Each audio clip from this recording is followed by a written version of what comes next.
जय हिंद दोस्तों। जैसे कि हमने लास्ट क्लास में आपसे चर्चा की थी कि आपका इतिहास 3 कालखंड में बटा हुआ, प्राग ऐतिहासिक, आदि ऐतिहासिक और ऐतिहासिक में। ठीक है, तो मैंने प्राग आपको समझा दिया था, आज भी समझा दिया था, और लास्ट क्लास में मैंने ऐतिहासिक काल के क्या सिक्के और अभिलेख की कुछ चर्चा की थी। ठीक है, तो एक बार क्विक रिवीजन ले लेते हैं फटाफट कि सिक्के के बारे में हमने आप क्या समझाया था। सिक्के हमने इस तरह समझाए थे कौन कौन से शासक भारत में आए थे, उन्होंने कौन कौन से सिक्के प्रचलन में लाए थे, उनकी हमने चर्चा की थी। ठीक है, तो हम अब ऐतिहासिक स्रोत को पढ़ रहे हैं। ऐतिहासिक स्रोत में, पुरातात्विक स्रोत में हम पढ़ते हैं सिक्का और अभिलेख।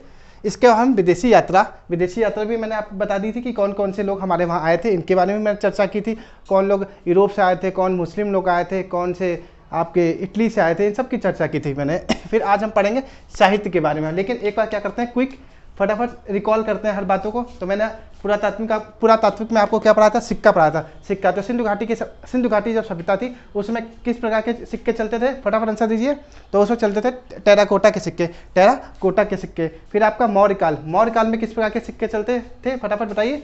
मौर्य काल में कैसे सिक्के चलते थे? आहट पंचमार्क या पर्ण चलते थे। इसके बाद आपका आता है यूनानी लोग आए थे। यूनानी ने कौन से सिक्के चलाए थे? यूनानी ने गोल्ड के सिक्के चलाए थे, मतलब सोने के सिक्के चलाए थे। उसके बाद कौन आता है? कुषाण। तो कुषाण लोगों ने कैसे सिक्के चलाए थे? इन लोगों ने शुद्ध सोने के सिक्के चलाए थे। ये लोगों ने शुद्ध सोने के सिक्के किसने चलाए थे? तो कुषाण लोगों ने शुद्ध सोने के सिक्के चलाए थे। फिर आपके आए थे गुप्त काल। फिर गुप्त काल आए, तो गुप्त काल के टाइम क्या हुआ था, फटाफट बताइए। गुप्त काल के टाइम क्या हुआ था? सबसे ज़्यादा सिक्के बने थे, सर्वाधिक सिक्के का निर्माण हुआ था। इसी टाइम जो सिक्के थे वो सोने के, वो अशुद्ध हो गए थे। किसके टाइम? स्कंदगुप्त के टाइम सोने के सिक्के अशुद्ध हो गए। तो अगर आपसे क्वेश्चन पूछा जाए अशुद्ध सिक्के किस राजा के टाइम थे, तो स्कंदगुप्त के टाइम थे। ठीक है, फिर आगे आपका इसी में चांदी के सिक्के चले थे, मयूर शैली के सिक्के चले थे, और कौड़ी भी चली थी। तो गुप्त काल में क्या क्या चला था? एक तो अशुद्ध सिक्के सबसे ज़्यादा बने थे, और अशुद्ध सिक्के बने थे, और सबसे अधिक मात्रा में बने थे। चांदी के सिक्के थे, मयूर शैली के सिक्के थे, और आपका कौड़ी था, एक कौड़ी भी चलता था। ठीक है, फिर आते हैं हम किस पे? फिर इसके बाद हम चर्चा करते हैं आपका सातवाहन के टाइम कौन से सिक्के चले थे? तो शीशा के सिक्के चले। सातवाहन के टाइम शीशे के सिक्के चले थे। सातवाहन के टाइम शीशे। फिर आया था आपका हुमायूं, जो कि मुगल सम्राट से था, तो इसने चमड़े के सिक्के चलाए थे। हुमायूं ने कैसे सिक्के चलाए थे? तो इसने चमड़े के सिक्के चलाए थे। उसके बाद आया आपका शेर शाह सूरी, जो कि आज भी इसके जो कही हुई बातें प्रचलित हैं, जैसे इसने दाम चलाया था, फिर रुपया चलाया था, फिर असरफी चलाया था। दाम चलाया था, रुपया चलाया था, असरफी चलाया था। ये बात मैंने आपको सब कुछ समझा दी थी सिक्के के अंदर। फिर अभिलेख की बात आई थी, तो अभिलेख की चर्चा हम कैसे करेंगे? जब हम अभिलेख क्या था, सबसे पहले अभिलेख का शुरुआत किसने की थी? तो अशोक ने अभिलेख की शुरुआत की थी। अभिलेख ने अभिषेक की शुरुआत की थी भारत में। ये परंपरा कौन लेके आया था? तो अशोक लेके आया था। लेकिन ये कहाँ से लेके आया था? ये भी इराक से लेके आया था। किससे? डेरियस से चुरा के लाया था। और जो डेरियस का जो पहला अभिलेख जो प्राप्त हुआ था हमको, वो कहाँ पे प्राप्त हुआ था? वो हमको प्राप्त हुआ था बोगस गोई में। ठीक है, तो ये सब बात हमने कल चर्चा की थी, और हमने बताया था कि जो विदेशी यात्री आए थे, अभी हमने डिटेल में नहीं बताया, अभी सिर्फ उनका एक विस्तार बताया था कौन कौन लोग आए थे। उसके बारे में बाद में हम जब पढ़ेंगे ना, तब हम आपको समझाते चलेंगे। क्योंकि आप पहले क्या होता है, किसी भी चीज़ का ऊपर की हेडलाइन समझिए, फिर अंदर घुसिए, तब ज़्यादा अच्छा रहेगा। अगर एक साथ सब पढ़ा देंगे तो आप समझ नहीं पाओगे, कन्फ्यूज हो जाओगे। ठीक है, फिर मैंने बताया था भारत में जो विदेशी यात्री आए थे वो 4 तरफ से आए थे, 4 सीक्वेंस में आए थे। वो पहला सीक्वेंस था, एक तो आपके अंतर्राष्ट्रीय सीमाओं से आए थे, अलग अलग जगहों से आए थे। फिर दूसरी मैंने चर्चा की थी, कुछ मध्य एशिया से आए थे, कुछ लोग कहाँ से आए थे, आपके मुस्लिम कंट्री से आए थे। ठीक है, और कुछ विदेशी यात्री। तो ये 4 क्रम से आपके भारत में विदेशी यात्री आए थे। ठीक है, तो उनमें जो किताबों का हमने जो अब यहाँ पे हमने क्या चर्चा किया था, हमने अभी ये चर्चा किया था, जो ये विदेशी यात्री आए थे, ये लोगों ने जो यहाँ पे आके जो किताबें लिखी थी, इनकी मैंने चर्चा की थी। अभी डिटेल में कुछ चर्चा नहीं की थी, खाली इनकी किताबों की ही चर्चा की थी। तो इनकी जो आप बताइए, फादर ऑफ हिस्ट्री या इतिहास का पिता किसे कहते हैं? हेरोडोटस ने कौन सी किताब लिखी थी? तो इन्होंने लिखी थी हिस्टोरिका लिखी थी। फिर एक व्यक्ति थे पिलानी, उन्होंने कौन सी लिखी थी? तो उन्होंने लिखी थी नेचुरल हिस्टोरिका। उन्होंने कौन सी लिखी थी? नेचुरल हिस्टोरिका लिखी थी। फिर आए थे, एक पुस्तक थी पेरिप्लस ऑफ द इरेथियन सी। ये जो पुस्तक थी, इसका कोई भी राइटर नहीं था। इस पुस्तक में किसी भी ऑथर का नाम नहीं दिया गया था, तो इसको बोला था अज्ञात। मतलब ऐसी कौन सी पुस्तक है जिसपे किसी राइटर का नाम नहीं है? तो पेरिप्लस ऑफ द इरेथियन सी मैंने आपको चर्चा की थी। ये सब आप मेरी प्रीवियस वाली वीडियो में जाके देखेंगे तो डिटेल में मैंने आपको समझा रखा है। फिर मैंने टॉलमी आए थे, टॉलमी ने एक बुक लिखी थी ज्योग्राफी का, टॉलमी ने लिखा था ज्योग्राफी। इन्होंने इसमें बताया था कि धरती नहीं घूमती, सूरज घूमता है चारों ओर। ये चर्चा किसने की थी? टॉलमी ने की। फिर आपके यूरोप से कुछ लाया, यूरोप से आया था एक व्यक्ति थे Marco Polo. Marco Polo Italy से आया था, उसने एक पुस्तक लिखी थी चीन की यात्रा। चीन की यात्रा लिखी थी, चीन की यात्रा लिखी थी। और मेगास्थनीज आया था भारत में, जो कि सेल्यूकस निकेटर के साथ भारत में आया था, तो इसने एक पुस्तक लिखी थी इंडिका लिखी थी। इंडिका याद रखना, इंडिका लिखी थी, इंडिका। फिर आते हैं चाइना से आने वाले। चाइना से जो विदेशी यात्री आए थे वो कौन कौन थे? एक तो आपका फिहान था, वेनसोंग था और इटसिंग था। फिहान था, वेनसोंग था और इटसिंग था। फिहान की पुस्तक का नाम क्या था? तो फो क्यू की। विहान की पुस्तक का नाम था फो क्यू की, फो क्यू की, फो क्यू की, फो क्यू की। फिहान की पुस्तक का नाम फो क्यू की। फिर आया था वेनसोंग की सी क्यू की, सॉरी हेनसोंग की पुस्तक का नाम था सी क्यू की। फिर इटसिंग आया था, तो इटसिंग क्या किया था? हिटसिंग ने क्या किया था? अपने साथ 400 फोटोकॉपी निकाली थी किसकी? त्रिपिटिका की। अपने साथ चाइना लेके गया था, अपने साथ चाइना लेके गया था। कौन ले गया था? इटसिंग लेके गया था, इटसिंग लेके गया था, ठीक है। फिर आए थे आपके मुस्लिम शासक, तो मुस्लिम में कौन था? अलबरूनी अल मसूदी, अलबरूनी अल मसूदी आए थे, अलबरूनी अल मसूदी, अब्दुल रज्जाक इब्न तुता, अब्दुल रज्जाक इब्न तुता, अब्दुल रज्जाक इब्न तुता, अब्दुल रज्जाक इब्न तुता, ठीक है। तो जो ये व्यक्ति आया था पहला वाला अल-बरूनी, तो उनकी किताब का नाम था किताबुल ए हिंद, किताबुल ए हिंद, किताबुल ए हिंद, किताबुल ए हिंद, किताबुल ए हिंद। तो इस फिर आया था अल मसूदी। अल मसूदी ने किसके कौन सी किताब लिखी थी? मानसून, मानसून पे किताब लिखी थी। इन्होंने क्या, जो भारत में जो मानसून था इसके बेस पे किताब लिखी थी, ठीक है।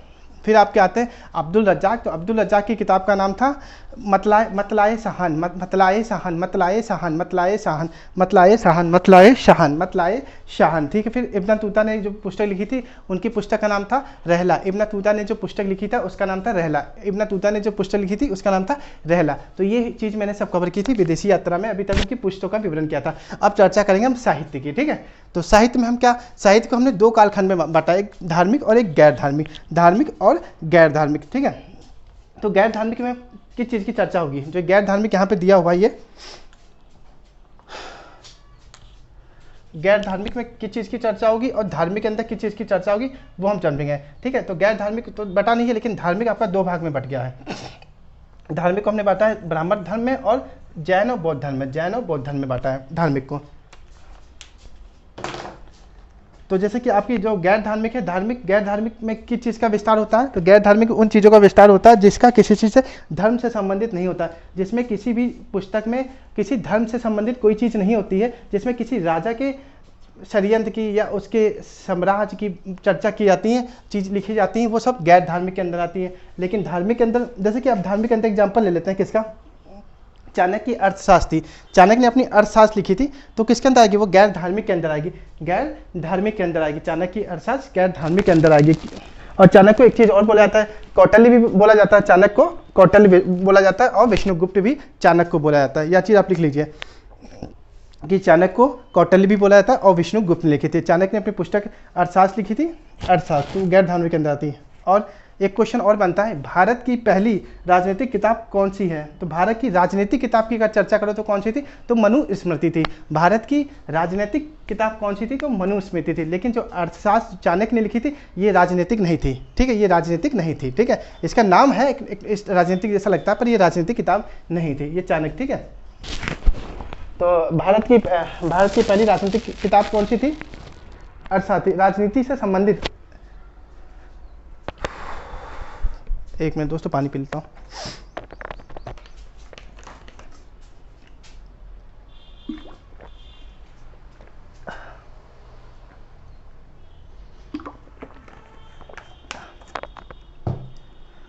तो हम क्या बताते हैं, चाणक्य की जो किताब थी उसका नाम था अर्थशास्त्र।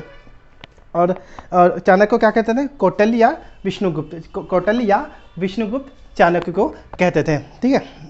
भारत की पहली राजनीतिक किताब कौन सी थी? तो वो अर्थशास्त्र थी, अर्थशास्त्र, मतलब अर्थशास्त्र तो इकोनॉमिक्स निकल के आ रहा है, लेकिन ऐसा कुछ नहीं था इसके अंदर, इससे संबंधित कुछ नहीं था, लेकिन इसका नाम दिया गया था अर्थशास्त्र। लेकिन राजनीतिक से संबंधित पहली पुस्तक कौन सी थी? तो वो मनुस्मृति, वो सही टर्म्स में मनुस्मृति राजनीतिक से संबंधित थी, लेकिन अर्थशास्त्र की किसी राजा या सम्राट से संबंधित थी, ठीक है। तो ये बात आप समझ गए होंगे। अब चर्चा करते हैं आपका धार्मिक में आपका ब्राह्मण आता है, ब्राह्मण धार्मिक आपका दो में बटा हुआ है, एक ब्राह्मण धर्म में और एक गैर ब्राह्मण में। तो आपका जो ये धार्मिक है, एक ब्राह्मण हो गया और जैन और बौद्ध हो गया, जैन और बौद्ध। तो धार्मिक में क्या क्या आता है? जैसे कुरान हो गई, मुसलमान जो मोहम्मदन है, या जो आपका इस्लाम से संबंधित हो गई, तो ये आपके ब्राह्मण में वो आएगी, हिंदू धर्म आ गया, पुराण आ गया, ये सब आपका किसी धर्म से संबंधित है, इसकी चर्चा होगी इसमें ब्रह्म धार्मिक में। फिर जैन और बौद्ध की चर्चा करते हैं। तो जैन और बौद्ध में क्या बात कही गई इसको आप जानते हैं। तो पहले हम किसकी चर्चा कर लें, जैन की करें या बौद्ध की करें? लिख दूं क्या जैन और बौद्ध? इसको मिटा देता हूँ। अब हम चर्चा करते हैं बौद्ध धर्म की। बौद्ध धर्म से क्या संबंधित है तो समझिए, यहाँ पे क्या है, हम बौद्ध धर्म की कुछ मतलब अभी ज़्यादा डिटेल में नहीं बता रहे। बौद्ध धर्म की अभी जो किताबें हैं इनके बारे में चर्चा करेंगे, ठीक है, जो इनकी किताबें इनसे संबंधित है अभी उसकी चर्चा करेंगे बौद्ध धर्म में। तो बौद्ध धर्म के समय तीन किताबें बहुत ही महत्वपूर्ण थी वो, और लेकिन जो उनकी किताबें लिखी जाती थी तो कौन सी भाषा में लिखी जाती थी, वो पाली भाषा में लिखी जाती थी। जो उनकी पुस्तक एक किताबें हुआ करती थी कौन सी भाषा में होती थी, पाली भाषा में हुआ करती थी, पाली भाषा में पुस्तक की किताबें लिखी जाती थी इनकी, ठीक है। फिर हम जानते हैं इनकी जो तीन किताबें थी कौन कौन सी थी, तो सूत पिटक, विनय पिटक, अभिधम पिटक। सूत पिटक, विनय पिटक, अभिधम पिटक, और तीनों को मिला के कहा जाता था त्रिपीठिका। तीनों को मिला के कहा जाता था त्रिपीठिका। तीनों किताबों को एक साथ मिला के कहा जाता था त्रिपीठिका। तीनों किताबों को मिला के कहा जाता त्रिपीठिका। और ये जो तीनों किताबें थी बहुत ही पवित्र किताबें थी किसकी, जैन धर्म की तीनों किताबें बड़ी ही पवित्र किताबें थी, ठीक है। और इनकी जो किताबें लिखी जाती थी कौन सी भाषा में लिखी जाती थी, तो वो पाली भाषा में लिखी जाती थी। सूत पिटक, विनय पिटक, अभिधम पिटक, ठीक है। और तीनों को मिला के कहते थे त्रिपीठिका। सूत पिटक क्या कहता है, इंसाइक्लोपीडिया कहते थे। इंसाइक्लोपीडिया किसको कहते थे, सूत पिटक को। जो आपका सूत पिटक था इसको इंसाइक्लोपीडिया कहते थे बौद्ध धर्म का इंसाइक्लोपीडिया किसको कहते थे, सूत पिटक को। तो आप लिखिए इंसाइक्लोपीडिया बौद्ध धर्म में किसको कहा जाता था, सूत पिटक को कहा जाता था। सूत पिटक को इंसाइक्लोपीडिया कहा जाता था। अब फिर अगली बात आती है आपका विनय पिटक। इसमें क्या चर्चा थी, अगर कोई व्यक्ति विनय पिटक में कोई प्रवेश करना चाहता है बौद्ध धर्म में, तो वो उसकी चर्चा विनय पिटक में थी, इसकी चर्चा आपकी विनय पिटक में थी, ठीक है। ये जो आपका विनय पिटक था ये सबसे छोटा पिटक था, और लेकिन सबसे बड़ा पिटक कौन सा था, सूत पिटक। सबसे बड़ा पिटक कौन सा था, सूत पिटक, और सबसे छोटा कौन सा था, विनय पिटक। विनय पिटक में चर्चा थी कि बौद्ध धर्म का कोई व्यक्ति अगर प्रवेश करना चाहता है तो उसकी चर्चा विनय पिटक में थी, ठीक है, विनय पिटक में थी। फिर आपका अगला आता है वो है अभिधम्म पिटक। अभिधम्म पिटक में किस चीज़ की चर्चा है, इसमें महात्मा बुद्ध के दार्शनिक विचारों की चर्चा थी। अभिधम्म पिटक में महात्मा बुद्ध के दार्शनिक विचारों की चर्चा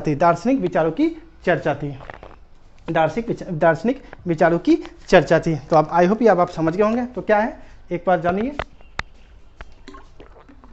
बौद्ध धर्म में क्या है, बौद्ध धर्म की जो किताबें लिखी गई थी वो पाली भाषा में लिखी गई थी, और जो तीन किताबें थी एक साथ मिलाकर उनको त्रिपीठिका कहते थे। जो पहली पुस्तक थी उसको सूत पिटक कहते थे, यह सबसे बड़ी पीठिका थी, इसको इंसाइक्लोपीडिया कहते थे। फिर आती है आपकी चर्चा है विनय पिटक में होता है कोई व्यक्ति या कोई इंसान अगर बौद्ध धर्म में प्रवेश करना चाहता है तो विनय पिटक में इसकी चर्चा थी। फिर अभिधम्म पिटक में क्या है, बौद्ध धर्म ने जो उनके विचार विमर्श थे वो उनकी चर्चा किसमें थी, अभिधम्म पिटक में, उसकी चर्चा अभिधम्म पिटक में थी। आगे और भी किताब है उसको लिख दूँ फिर मैं आपको समझाता हूँ।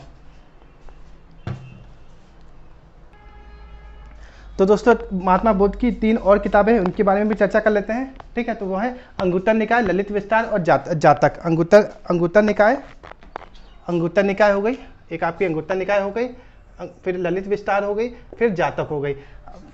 तो आपकी अंगुत्तर निकाय याद रखना की एक और किताब है, तीन किताबों में से एक अंगुत्तर निकाय है। फिर दूसरी ललित विस्तार के अंदर क्या चर्चा की गई थी, तो ललित विस्तार के अंदर जो चर्चा थी वो महात्मा बुद्ध की पूरी जीवनी की चर्चा की गई थी। जो उनकी पूरी जीवन या उनका जीवन यापन था इसकी जीवनी लिखी थी किसके अंदर, ललित विस्तार के अंदर। महात्मा बुद्ध के पूरे जीवन का परिचय किसके अंदर था, तो वो ललित विस्तार के अंदर। फिर जातक की चर्चा थी, तो जातक में क्या था 200 कहानियाँ लिखी गई थी महात्मा बुद्ध की से संबंधित। तो 200 जो कहानियों का चर्चा की गई है वो आपका जातक में की गई, जातक पुस्तक में की गई, जातक किताब में की गई। महात्मा बुद्ध से संबंधित 200 कहानियाँ जातक किताब में लिखी गई है। तो अभी हमने आपको जो समझाया महात्मा बुद्ध से संबंधित, तो क्या क्या चर्चा अभी मैंने बताया आपको। इनकी जो भाषा थी वो किस भाषा में थी, तो आप लोग बताइए फटाफट कौन सी भाषा में थी। वो थी आपकी पाली भाषा में थी। सूत पिटक, विनय पिटक, अभिधम्म पिटक, और तीनों को मिला के त्रिपिटक बोलते थे। इन तीनों को मिला के त्रिपिटक बोला जाता था।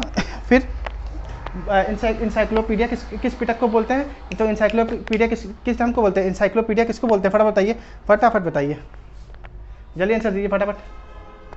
इंसाइक्लोपीडिया किसे कहते थे, सूत पिटक को इंसाइक्लोपीडिया कहते थे, क्योंकि यह जो पिटक था वो सबसे बड़ा पिटक था। इंसाइक्लोपीडिया सूत पिटक को कहते थे, ठीक है, इंसाइक्लोपीडिया सूत पिटक को कहा जाता था आपका, ठीक है। फिर आता है विनय पिटक। विनय पिटक क्या था, इसके अंदर किस चीज़ की चर्चा थी, बताइए फटाफट। तो सूत मैंने आपको बताया था, जो आपका विनय पिटक था।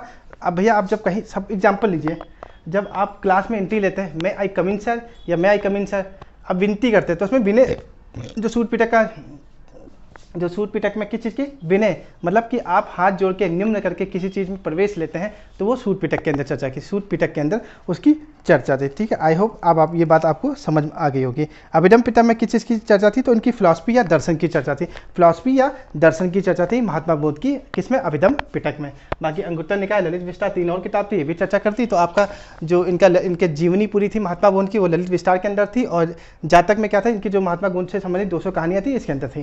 तो ये सब चीज़ें मैंने आपको बौद्ध धर्म में बता दी। अब आपको समझाता हूँ मैं जैन धर्म को। दोस्तों अगर मेरा डिस्कशन अच्छा लग रहा है तो प्लीज़ लाइक, शेयर और सब्सक्राइब करना मत भूलिएगा, अपने दोस्तों को भी शेयर किया करिएगा। फिर जो जैन धर्म में जो किताबें लिखी गई थी, इनके बारे में चर्चा करते हैं। तो ये जो जैन धर्म की जो किताबों की जो भाषा थी, वो प्राकृतिक भाषा थी। कौन सी भाषा थी, प्राकृतिक भाषा थी, प्राकृतिक भाषा थी, ठीक है। और इनमें किसकी चर्चा की थी, 12 अंग, 12 उपांग, कल्पसूत्र, भगवती सूत्र, इन सब की चर्चा की थी। कल्पसूत्र, भगवती सूत्र की चर्चा की गई थी। ये सब इसके किसके अंदर है, जैन धर्म के अंदर है। आई होप क्लियर होगी। अब चलते हैं ब्राह्मण की तरफ। अभी इसको भी मैं डिटेल में पढ़ाऊंगा, ये सिर्फ ओवरव्यू है, ये सिर्फ ओवरव्यू है। डिटेल में जब पढ़ेंगे ना, जैन धर्म का अलग से समझाऊंगा, बौद्ध धर्म का डिटेल में समझाऊंगा, एक एक दिन क्लास लेके उसको भी, ठीक है। तो ये ओवरव्यू इसलिए कि आपको पहले पता लग जाए कि इन्होंने कौन कौन सी किताब लिखी थी, कौन कौन सी भाषा लिखी थी।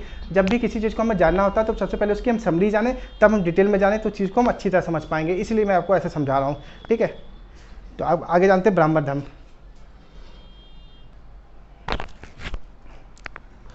तो ब्राह्मण धर्म, ब्राह्मण साहित्य से संबंधित। तो ब्राह्मण साहित्य आपसे किससे संबंधित था, हिंदू धर्म से संबंधित था। ब्राह्मण साहित्य आपका संबंधित था हिंदू धर्म से, हिंदू धर्म से आपका ब्राह्मण साहित्य संबंधित था, ठीक है। हिंदू धर्म की पहली किताब कौन सी थी, हिंदू धर्म की जो पहली हमारी किताब थी वो कौन सी थी, तो वो थी वेद। वेद जो हमारी किताब थी वो पहली किताब थी, हिंदू धर्म की पहली किताब वेद थी, ठीक है। फिर इसके बाद वेदों को अच्छी तरह से पढ़ने के लिए, कौन सी, वेदों को अच्छी तरह से पढ़ने के लिए बनाया गया था, तो उसके लिए उपवेद बनाया गया था, उपवेद। अब भैया उपवेद से हम वेदों को अच्छी तरह से पढ़ सकते थे, फिर चर्चा की गई। फिर उपवेद के बाद आते हैं वेदांत। उपवेद और क्या आया, फिर वेदांत आया। उपवेद के बाद क्या बनाया गया, वेदांत। फिर वेदांत के बनाने का वेदांग, वेदांग। वेदांग के बाद आता है आपका ब्राह्मण ग्रंथ की चर्चा, ब्राह्मण ग्रंथ की चर्चा आती है। तो ये सब चीज़ जो गोले में लिखी, एक बार आप रीड कर लीजिए फटाफट।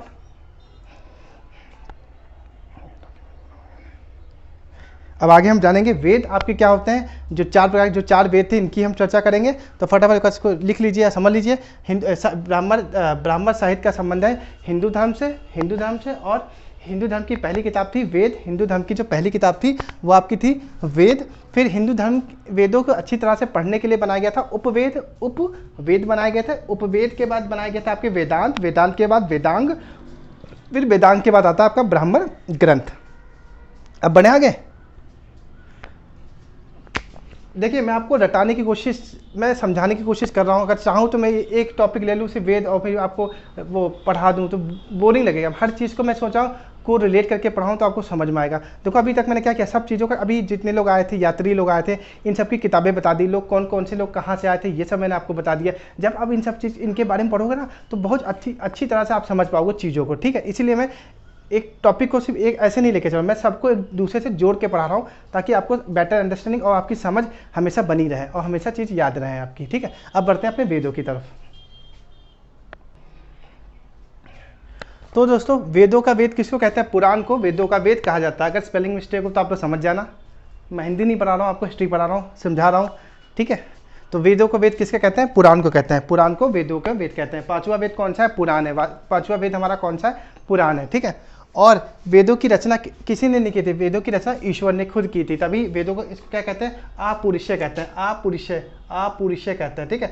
वेदों की रचना ईश्वर ने की थी, अतः वेदों को आपुरुषय कहते हैं, आप लोग जानते होंगे 3, पहले तो हमारे सबसे स्टार्टिंग में 3 वेद थे, ठीक है। तो पहले हमारे जो स्टार्टिंग में 3 वेद थे वो ऋग्वेद, सामवेद और यजुर्वेद थे। ऋग्वेद, सामवेद और यजुर्वेद थे। तो अभी पहले इतना समझो, फिर इसको मैं लिखता हूँ। तो वेदों के वेद किसको कहते थे? पुराणों को कहते थे। और वेद और वेदाओं की रचना किसने की थी? ईश्वर ने की थी, तभी से आपुरुषे कहते हैं। ये क्वेश्चन याद रखना, आपुरुषे कहते हैं। और 5वां वेद हमारा कौन सा है? 5वां वेद हमारा है पुराण।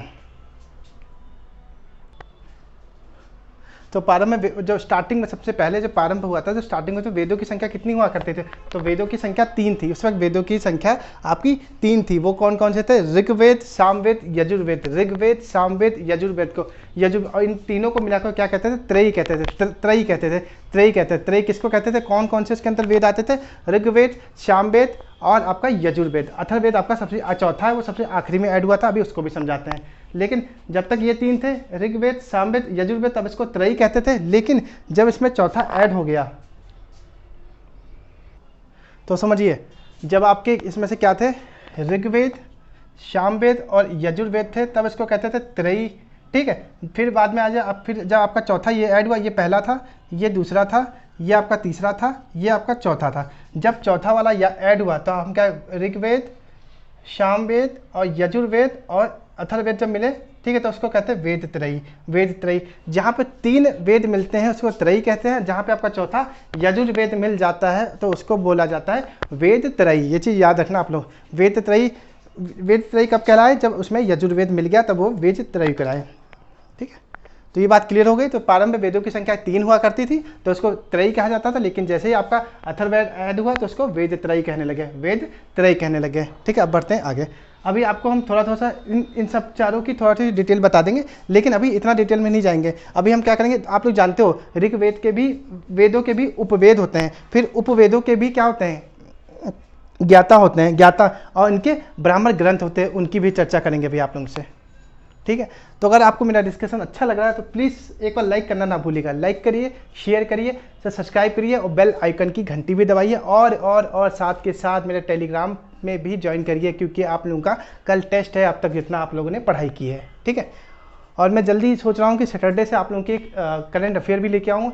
हफ्ते में 1 दिन करंट अफेयर आप लोगों का रहेगा। ठीक है। और ज्योग्राफी के लिए अभी टाइम नहीं मिल पा रहा है, लेके आता हूँ, कोशिश करता हूँ ज्योग्राफी का भी अब जल्दी, क्योंकि आप लोगों को सिलेबस जल्दी ख़त्म करना है। और 1-2 दिन में क्लास डिस्टर्ब हुई है, क्योंकि क्या बताऊँ, मेरा ट्राइपॉड गड़बड़ हो गया था। ठीक है, इसलिए। तो अब क्लास कंटिन्यू मिलती रहेंगी। जिस दिन कोई इमरजेंसी आपको दिक्कत है तो उस दिन मैं क्लास भले ना ले पाऊँ, वैसे मैं आपकी क्लास डेली देने की कोशिश करूँगा। ठीक है। तो मैंने आपको समझाया, प्रारंभ में वेदों की संख्या 3 थी। कौन से थे? ऋग्वेद, सामवेद और यजुर्वेद। इनको तीनों को मिला के त्रयी कहते थे। जब आपका चौथा अथर्ववेद ऐड हो गया तो उसको वेद त्रयी कहने लगे। अब चर्चा करते हैं आगे।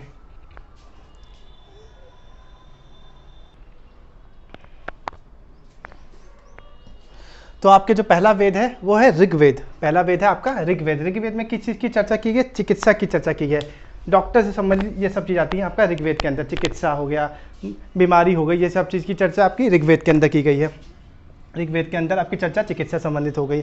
अभी मैं आपको इनके ज्ञानी और ज्ञाता और ब्राह्मण ग्रंथ अभी नहीं समझाऊंगा, वो अभी अलग से चार्ट बनाऊंगा तब समझाऊंगा। ठीक है। तो अभी उनकी मैं यहाँ पे चर्चा नहीं कर रहा हूँ। ठीक है। तो ऋग्वेद में क्या हुआ था? ऋग्वेद में चर्चा है चिकित्सा की चर्चा है, अभी इतना जानिए। फिर आपका ऋग्वेद के बाद आता है आपका सामवेद। सामवेद में क्या है? 1875 मंत्र हैं। सामवेद में कितने मंत्र हैं? टोटल मंत्र की संख्या है 8। सॉरी, वाला पेन ले लेते हैं। ऋग्वेद में 1875 मंत्र की चर्चा है, परंतु जो किंतु में जो वास्तव में जो यहाँ पे मंत्र हैं वो सिर्फ 99 ही हैं। 99 बाकी जितने भी मंत्र थे वो सब ऋग्वेद से ही ले लिए गए थे, ऋग्वेद से ही ले लिए गए थे। लेकिन टोटल अगर पूछे तो 1875 लगाओगे, अगर लेकिन वास्तव में पूछ लिया कितना है तो सिर्फ 99 है। बाकी मंत्र आपके ऋग्वेद से लिए गए थे। भारतीय संगीत की चर्चा किसमें की गई है? भारतीय संगीत की चर्चा सामवेद मतलब संगीत से संबंधित है। सामवेद मतलब संगीत से संबंधित है। सामवेद संगीत से है और आपका ऋग्वेद चिकित्सा से है।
पूरा गीला हो गया, बाप रे कितनी मेहनत लगती है।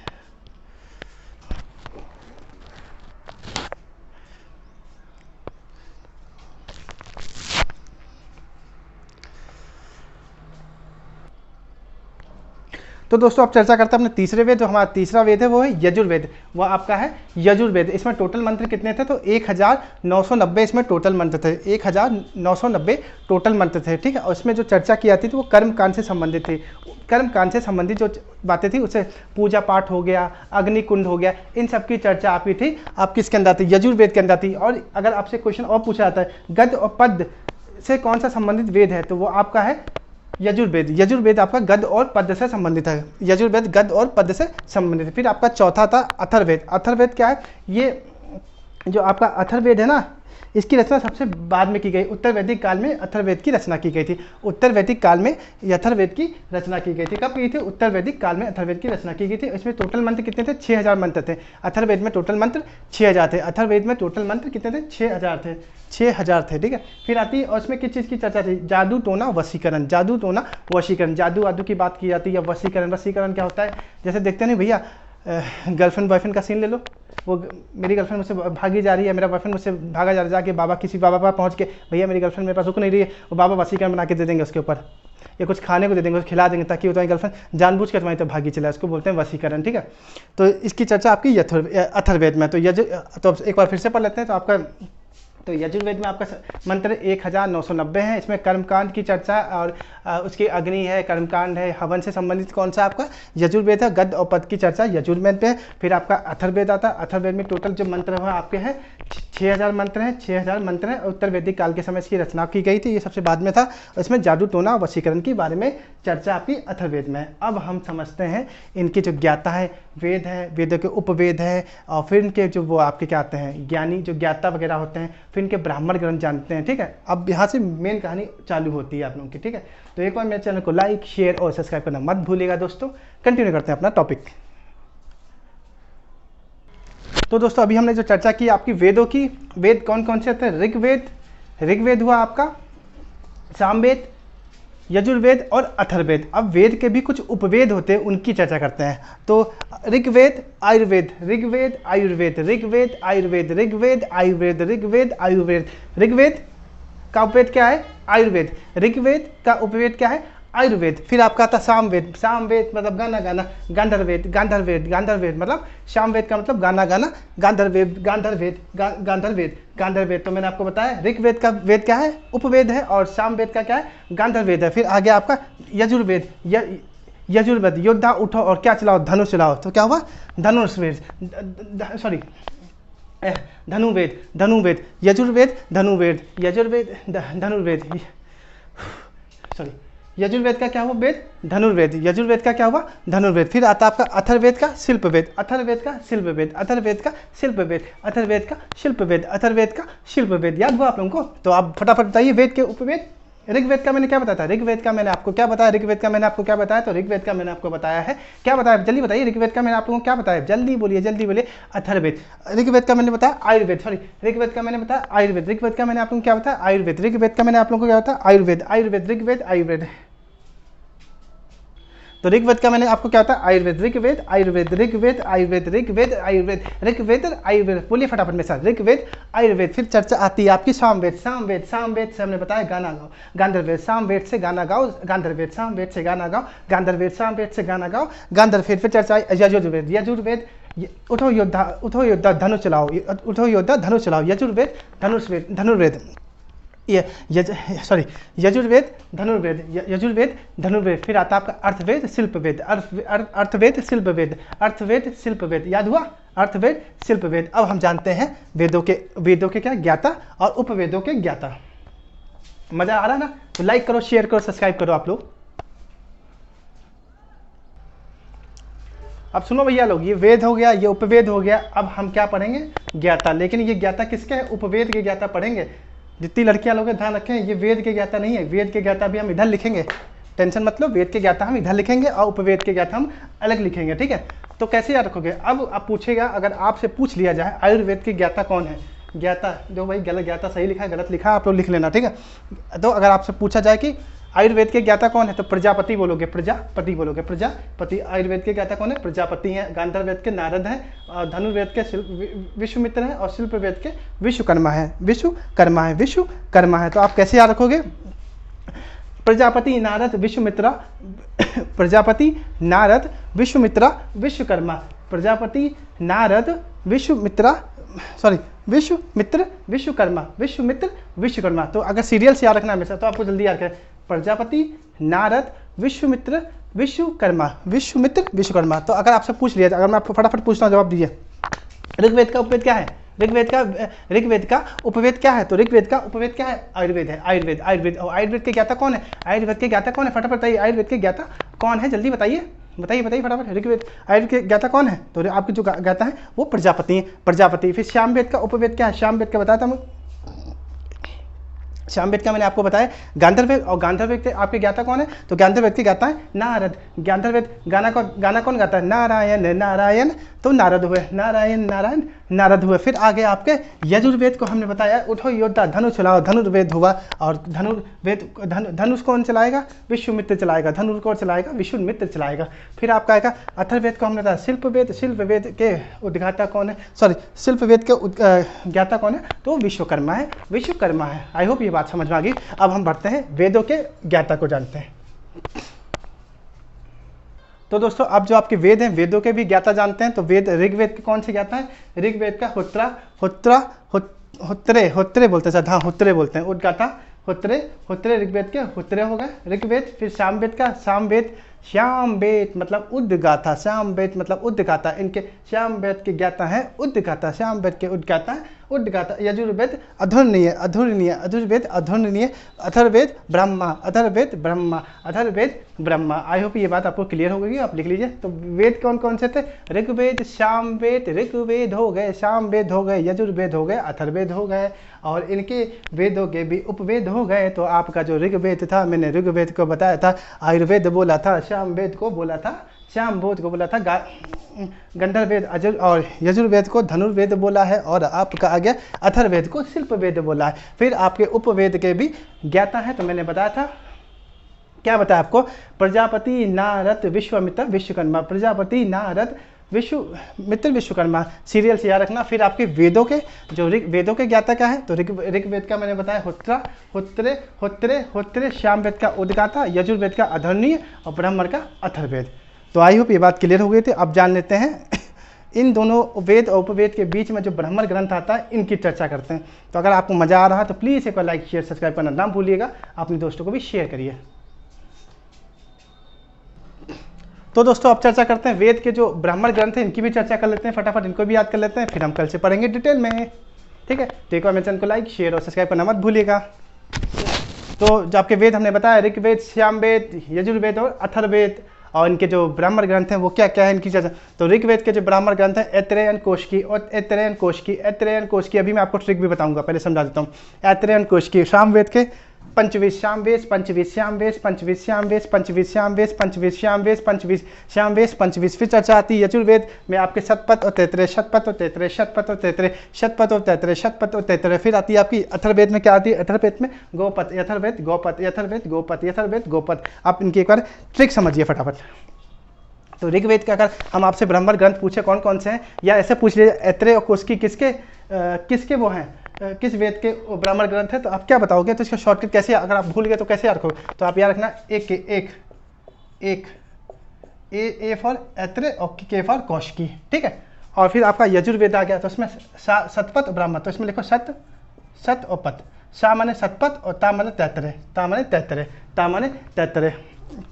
तो ये रहा आपके सारे वेद और ब्राह्मण ग्रंथ। एक बार पढ़ते हैं। ऋग्वेद के ब्राह्मण ग्रंथ हैं एक के शॉर्टकट है, तो एक ए माने ऐतरेय और के माने कोशकी। और सामवेद को अब याद करना पड़ेगा, 25 हो गया, और यजुर्वेद का सत हो गया, तो सतपथ और तैतरेय हो गया। फिर आपका यथर्वेद का गोपथ, यथर्वेद का गोपथ। दोस्तों आप लोगों को कैसा लगा मेरा क्लास, अगर जबरदस्त लगा तो प्लीज़ मेरे चैनल को लाइक शेयर और सब्सक्राइब करना मत भूलिएगा दोस्तों। और दूसरी बात, आप लोगों का कल आप लोगों का टेस्ट होगा। अब तक मैंने जितना आप लोगों को पढ़ाया है, तो मेरे चैनल पर बने रहिए और टेलीग्राम पर ज्वाइन करिए। टेलीग्राम पर मैं PDF ड्रॉप कर दूंगा शाम तक, और अपने आप खुद सॉल्व करिए। कल उसके आंसर आप लोग मुझसे लीजिए वीडियो में। मिलते हैं आप लोगों से अब अगले लेक्चर में। जय हिंद।